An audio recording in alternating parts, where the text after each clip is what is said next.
Good evening, praise the lord, hallelujah. જીવતા ઈશ્વરની સ્તુતિ થાવ અને પ્રભુઓના પ્રભુ અને રાજાઓના રાજાની સ્તુતિ થાવ. ફરીને એકવાર આ સુંદર સમય આપણા ઈશ્વરે, આપણા પ્રભુએ, આપણા પરમેશ્વરે આપણને આપ્યો છે, ત્યારે પ્રભુની સ્તુતિ કરીએ અને પ્રભુની આરાધના કરીએ. Hallelujah, praise the lord. આપણે ફિલિપીના પત્રમાં વાંચીએ છીએ કે તમારા પોતાના હિત પર જ નહીં પણ બીજાઓના હિત વિશે પણ વિચાર કરો, નહીં? અને હંમેશા આપણે જાણે કે સેલ્ફિશ ન રહીએ, પણ બીજાઓ માટે પણ જે કંઈ આપણે કરી શકતા હોઈએ એ કરીએ. બીજાઓ પ્રત્યે આપણે દયા રાખીએ, કેમ કે ઘણી બધી વખત એવું કરવાથી આપણે પ્રભુને ગમતું કામ કરીએ છીએ અને જાણે પ્રભુના વચન પ્રમાણે એ બાબત આપણે માટે આશીર્વાદનું કારણ થઈ જાય છે કે બહુ નાનાઓમાંથી એકને તે કર્યું, તે મને કર્યું, નહીં? બહુ નાનાઓમાંથી એકને તમે તે કર્યું, તે મને કર્યું. બરાબર છે ને? એમાંથી 25 અને 40માં આ પ્રમાણે તમને વાંચવા મળશે.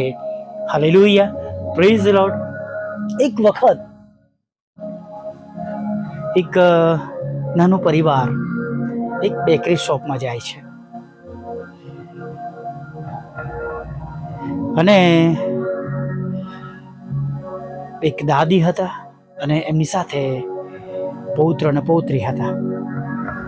તેમના માતા પિતા અકસ્માતમાં મરણ પામ્યા હતા, માટે બંને બાળકોની જવાબદારી દાદા દાદીની પાસે આવી હતી. અને એમ વહાલા મિત્રો, આ બાળકો એમની સાથે ઉછરી રહ્યા હતા અને આજે તેમના પ્રિય દાદાની બર્થડે હતી અને નાનીને તેઓ કહી રહ્યા હતા કે તેમના દાદાની જે બર્થડે છે એના માટે દાદીને તેઓ કહી રહ્યા હતા કે આપણે આ કેક લઈએ, પણ એ કેક પર જે કિંમત લખી હતી, દાદીએ તેમને મના કરી કે બેટા, આપણી પાસે એટલા પૈસા નથી. નાની બેબી હતી કે પણ આ કેક તો દાદાનો ફેવરાઇટ કેક છે, દાદાને બહુ જ ગમે છે. પણ દાદી એને સમજાવતા કહ્યું, હા સાચી વાત છે તારી, પણ મારી પાસે એટલા પૈસા નથી કે આપણે લઈએ અને આગળ પણ બીજો ઘણો ખર્ચ છે. અને તેઓ બીજો કોઈ કેક મૂકી અને લીધો અને તેઓ ચાલવા લાગ્યા. થોડા બંને બાળકો નિરાશ હતા. હજી કેક શોપનો દરવાજો ખોલે એ પહેલાં એક ભાઈ દોડતો આવ્યો અને એમને જે કેક પસંદ હતો એ કેક થેલીમાં સરસ રીતે મૂકેલો હતો અને એને આપ્યો. એમને કહેજો કે આ અમારા તરફથી એક ભેટ છે, મારા તરફથી એક ભેટ છે. અને પેલો કેક જોઈને તેઓ બહુ ખુશ થઈ ગયા અને તેઓ એ કેક લઈને તેઓ ગયા. અને જ્યારે ઘરે પહોંચ્યા અને ત્યારે જ્યારે પેલા દાદાએ એ કેક જોયો, બહુ ખુશ થઈ ગયા, કારણ કે એમનો એ મનગમતો કેક હતો. અને તેમણે કહ્યું કે મેં વિચાર્યું નહોતું કે મારા જન્મદિવસે મને આ મારો મનગમતો કેક મળશે, કેમ કે જે બહુ મોંઘો છે અને જે અત્યારે હાલની પરિસ્થિતિમાં તમે એને લઈ શકતા નથી. તમે કેવી રીતના લાયા? અને બાળકોએ કહ્યું કે અમે કહ્યું લેવા માટે દાદીને, પણ દાદીએ ના પાડી. અમે બીજો કેક લીધો અને અમે દરવાજા સુધી પહોંચ્યા અને એક ભાઈ આવ્યા અને તેમણે અમને આ કેક આપ્યો અને અમે લઈને આ કેકને અમે આવ્યા છે. અને તેઓએ કેક બહાર કાઢ્યો અને કેકની પાછળ એક ચિઠ્ઠી અને એક નાનું કવર હતું. અને એ ચિઠ્ઠી ખોલી ત્યારે એમાં લખ્યું હતું, તમારી પાસે જ્યારે સગવડ હોય ત્યારે તમે પણ મારી જેમ બીજાઓને તમે આ રીતે મદદ કરશો. હાલેલુયા, મને પણ કોઈ મદદ કરી છે અને હું તમને મદદ કરું છું. અને કવરની અંદર થોડી એવી રકમ હતી કે જે કદાચ તેમના મહિના ઉપરાંત વધારે ચાલે એટલા નાણાં અંદર મૂકેલા હતા. અને દાદા રડવા લાગ્યા અને એ વાંચ્યા પછી બધાની આંખમાં આંસુ હતા, પણ દાદા વધારે રડતા હતા. એટલે પૂછ્યું કે દાદા શું થયું? કે બહુ વર્ષો પહેલાં હું એક કેક શોપમાં ઊભો હતો, જ્યારે આપણી પરિસ્થિતિ બહુ સરસ હતી. તમારા પપ્પા બહુ સરસ કમાતા હતા અને એ સમયે મારો બિઝનેસ બહુ સરસ ચાલતો હતો. મને કોઈ નાણાંની કમી હતી નહીં. અને ત્યારે એક માતા એક દીકરાને લઈને આવી હતી અને એક કેક લેવાને માટે એ બહુ જ આડાઈ કરતો હતો, પણ એની માતા એને લઈ આવતી ન હતી. અને માતા એને કહ્યું કે બેટા, આપણી પાસે એટલા પૈસા નથી કે આપણે આ કેકને ખરીદી શકીએ. અને તે આ જ કેક જે મને ગમે છે એ કેક વિશે છોકરો લેવાને માટે જીદ કરતો હતો. અને એ પણ કેક શોપમાંથી બહાર જઈએ એ પહેલાં મેં એ કેક ખરીદ્યો. એમાં આ જ ચિઠ્ઠી મૂકી, આ મારા અક્ષર છે, આ મેં આ જ ચિઠ્ઠી મૂકી અને આ એ જ કવર છે જેની અંદર મેં પૈસા મૂક્યા હતા. અને જે રકમ હતી સેમ રકમ છે. તમને જે એમણે આલ્યું એ નાનો દીકરો કદાચ આજે મોટો થઈ ગયો છે અને એણે અનાયાસે મને પાછું વાળ્યું છે. હાલેલુયા. જ્યારે આપણે હિત કરીએ છીએ, કોઈનું ભલું કરીએ છીએ, ત્યારે પ્રભુ આપણા પ્રત્યે એવી જ ભલાઈના કાર્યો આપણે માટે પણ થવા દે છે નહીં. અને કે હું એટલે રડું છું કે તમે એને જોયો તો કે ના, અમે નથી જોયો. તો કે એ જ વ્યક્તિ છે જેને મેં વર્ષો પહેલાં કેક આપ્યો હતો અને નાણાં આપ્યા હતા. આજે એ જ પ્રમાણે મારી પાસે પાછું આવ્યું છે. જેવું વાવીશું એવું આપણે લડીશું. હાલેલુયા. જે માપથી આપણે આપીશું એ માપથી આપણને પણ પાછું મળવાનું છે. હાલેલુયા. Praise the lord. દાદાએ એમના બંને પૌત્રને પુત્રીને કહ્યું, બંને જણને, કે તમે પણ જીવનમાં સમૃદ્ધ થાવ, ત્યારે આવી જ રીતના આગળ તમે કોઈકને મદદ કરતા રહેજો. હાલેલુયા. Praise the lord. ભલા મિત્રો, આપણે પણ દયા રાખીએ તો દયા પામીશું. કઠોર ના બનીએ, નિષ્ઠુર ના બનીએ. અને જો થોડામાંથી પણ આપણે થોડું વહેંચીએ છીએ, હાલેલુયા, તો પ્રભુ એનો બદલો જરૂરથી આપે છે. હાલેલુયા. અને એનો અમને પણ અનુભવ છે, તમને પણ અનુભવ છે. અને આપણા પ્રભુ પુષ્કળ દયાળુ પ્રભુ છે. એમના માટે જ્યારે આપણે કંઈ કરીએ છીએ, હાલેલુયા, પ્રેઝ ધ લોર્ડ, ત્યારે તેઓ એ બાબતોને એળે જવા દેતા નથી. એમના માટે કરેલું કોઈ પણ નાનામાં નાનું કામ વ્યર્થ, નિર્થક જતું નથી. આપણે ખાસ એ બાબતોને યાદ રાખીએ. હાલેલુયા. માટે સારા કામો કરીએ. ઘણીવાર આપણી પાસે નાણાં નથી હોતા, પણ આપણે એવા વ્યક્તિઓ માટે આપણા ઘૂંટણ તો નમાવી શકીએ છીએ, પ્રાર્થના તો કરી શકીએ છીએ, પ્રભુ બીજા કોઈકનો ઉપયોગ કરે. હાલેલુયા. Praise the lord. પ્રભુ તમને બધાને આશીર્વાદ આપો.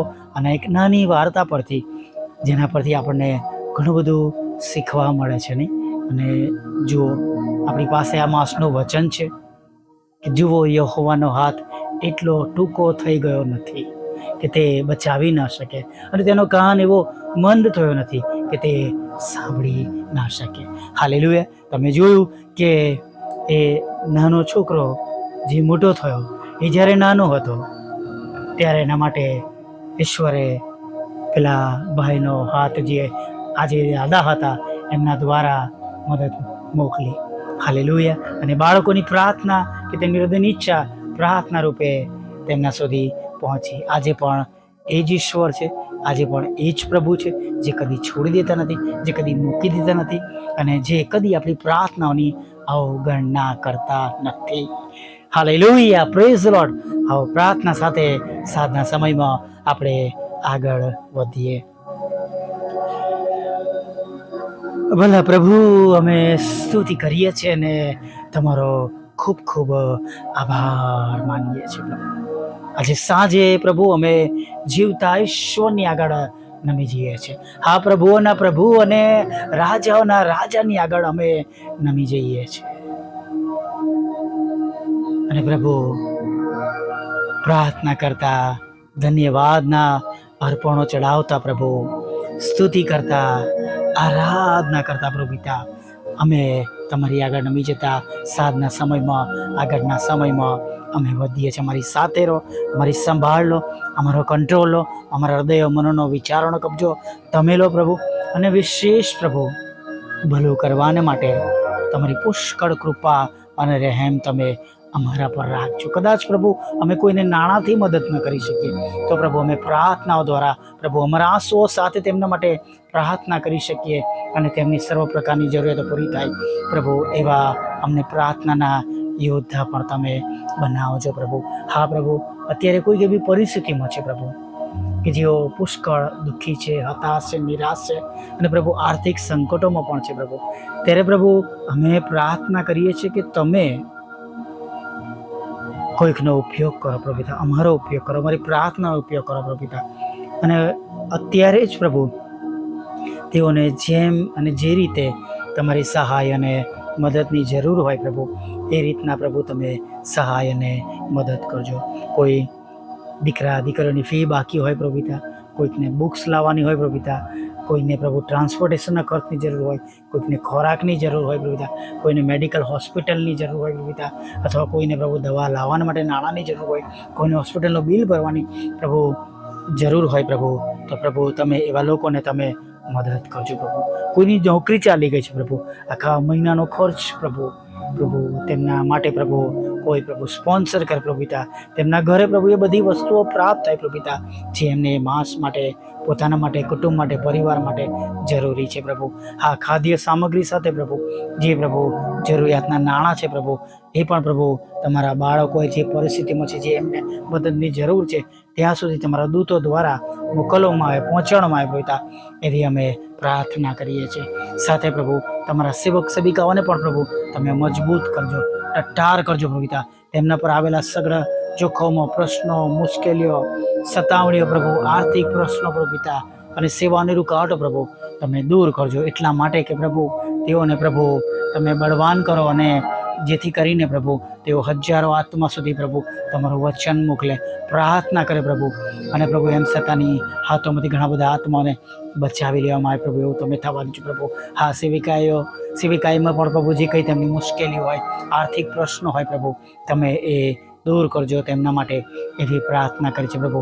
અમારા માટે પણ પ્રભુ એ જ માગે છે, મારી સેવાના પ્રશ્નો દૂર કરજો. અને પ્રભુ જે કંઈ સમસ્યાઓ છે પ્રભુ તમે જાણો છો પ્રભુ, અને તમે જાણો છો એ પ્રમાણે તમારા દૂતો દ્વારા તમે સહાય અને મદદ પૂરી પાડજો. જે બે બાબતો મૂકી છે પ્રભુ એને પણ તમે લક્ષ્યમાં નોંધ મળ્યા પ્રભુ. આજે એવી અમે પ્રાર્થના કરીએ છીએ. ખાસ પ્રભુ તમારી આગળ નમ્યા છે પ્રભુ, ત્યારે પ્રાર્થના કરીએ છીએ જેઓ માંદા છે તેમને અમે તમારી પાસે લાવીએ છીએ પ્રભુ પિતા. તેમના પર તમારું પવિત્ર રક્ત લઈએ છીએ પ્રભુ પિતા. જે કંઈ પ્રકારના રોગ તેમને નિદાન થયા હોય પ્રભુ પિતા, જે કંઈ પ્રકારના પ્રભુ રિપોર્ટ્સ આવે પ્રભુ, હા લોહીના રોગો હોય પ્રભુ પિતા, અને પ્રભુ હાડકાના, ચામડીના પ્રભુ કે લીવરના પ્રભુ, પેટના કે આંખના, કાનના, ગળાના, ફેફસાના, આંતરડાના પ્રભુ પિતા, કે પ્રભુ હાડકાના પ્રભુ પિતા, ઘૂંટીઓના પ્રભુ પિતા, કે પ્રભુ જે કંઈ પ્રભુ કરોડરજ્જુના કે પ્રભુ અલ્સર, કે પ્રભુ પરમેશ્વર પિતા જેઓના માટે પ્રભુ કેન્સર નિદાન થયું છે પ્રભુ પિતા, કે જેઓને પ્રભુ ટીબી છે, HIV છે પ્રભુ પિતા, જેઓ લકવા થઈ ગયો છે, અકસ્માત થયો છે, ઓપરેશન ચાલી રહ્યું છે, હૃદયરોગનો રોગ છે પ્રભુ પિતા, અને પ્રભુ હૃદયરોગનો હુમલો થયો છે, લોહીનું દબાણ વધી ગયું છે, ઓછું થઈ ગયું છે, લોહી જાડું થઈ ગયું છે, લોહી પાતળું થઈ ગયું છે પ્રભુ પિતા, અને બીજા એવા અનેક પ્રકારના રોગો છે પ્રભુ. ત્યારે સગડા પ્રકારના રોગો ઈસુના નામમાં નાશ પામે અને જઈને સમુદ્રના ઊંડાણમાં પડે, એવી અમે પ્રાર્થના કરીએ છીએ. In to the name of lord Jesus પ્રભુ અમે આ ફોરકાસ્ટ કરીએ છીએ, જાહેરાત કરીએ છીએ, અને એ પ્રમાણે હમણાં અત્યારે જ થાવ એવી અમે પ્રાર્થના કરીએ છીએ. ખાસ પ્રભુ પ્રાર્થના કરીએ છીએ પ્રભુ પિતા અમે જીવના ઘરોમાં પ્રભુ પિતા લડાઈ ઝઘડો છે પ્રભુ પિતા, અને પ્રભુ અયોગ્ય બાબતો છે પ્રભુ, વિચાર છે પ્રભુ, જાત જાતના નશાઓ છે પ્રભુ પિતા.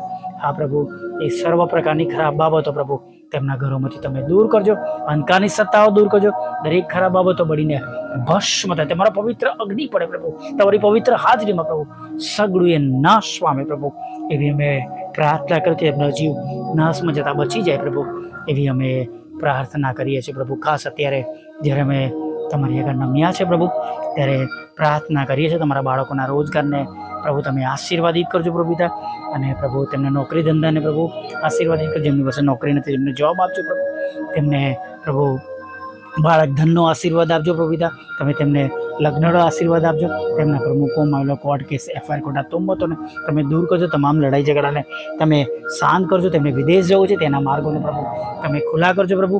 ભણવા માટે પ્રભુ પિતા, નોકરી કરવા માટે, કુટુંબ પરિવાર સાથે હંમેશા માટે રહેવાના માટેના તેમના વિદેશના તમામ પ્રશ્નો તમે દૂર કરજો અને તમે સલામત રીતે તમે એમને લઈને જજો પ્રભુ. હા, તેમના માટે મુશ્કેલ હોય તો પણ તમે એમના માટે શક્ય બનાવજો એ પ્રાર્થના કરે છે. જુદી જુદી પરીક્ષામાં પાસ કરજો. IELTSના બેન્ડ આપજો પ્રભુ પિતા. હા પ્રભુ, ખાસ પ્રાર્થના કરે છે જેમને લોનની જરૂર છે લોન આપો, જેમને મકાનની જરૂર છે મકાન આપો, જેમને મકાન ખરીદવું છે વેચવું છે પ્રભુ એ પ્રમાણે તેઓ કરી શકે એવું થવા દો. જેમને નાણાંની જરૂર છે પ્રભુ તમે એમને નાણાં આપજો. વિધુરો વિધવા બહેનો અનાથોની સાથે રહેજો પ્રભુ. મંદબુદ્ધિના લોકો, માનસિક રોગીઓ અને વિકલાંગોની પર તમે સાથે રહેજો. હા પ્રભુ, તમારા બાળકોને નદીની પાસે પેલા ઝાડ જેવા કરજો પ્રભુ. તમારા બાળકોને ઉછીનું આપનાર કરજો પ્રભુ, ઉછીનું લેનાર નહીં પ્રભુ. તમારા બાળકોને શિર બનાવજો, પૂછ ને પ્રભુ એવી પ્રાર્થના કરી. આગળના સમયમાં મારી સાથે રહો. ખોરાક વસ્ત્ર અન્ન પાણી આપજો. હમણાં સુધી મેં થયેલી ભૂલોને માફ કરો અને પ્રભુ ફરીવાર નવી સવારમાં તમારું ભજન કંટ્રી લાવજો માગતા પ્રભુ ઈસુમાં આટલું સાંભળો દે બાપ માન્ય કરજો. આમીન આમીન આમીન.